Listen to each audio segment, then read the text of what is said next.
Guten Tag, heute zeige ich Ihnen die Funktion Screen Share.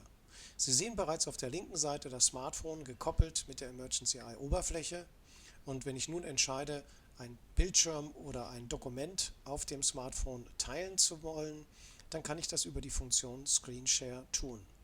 Die Funktion Screen Share hier in dem Funktions-Toggle-Bereich kann ich durch Umlegen des Toggles aktivieren und kann nun entscheiden, welches Fenster ich denn teilen möchte. Einen ganzen Chrome-Tab, ein Fenster oder den gesamten Bildschirm. Ich entscheide mich nun mal, den gesamten Bildschirm zu teilen und erhalte als Disponent das Vorschaubild in diesem oberen rechten Bereich. Sehe auch, dass die Person draußen primär das Vorschaubild im Fokus hat. Das ist hier dieses rote Auge.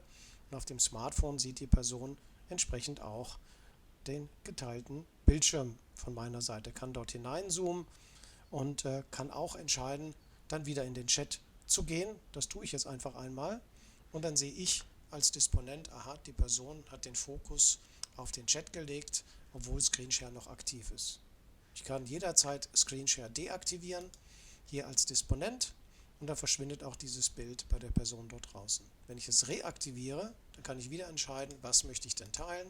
Ich teile wieder den Bildschirm und schon ist der Bildschirm primär von der Person anzusehen. Das ist die Funktion Screen Share und ich danke Ihnen für die Aufmerksamkeit.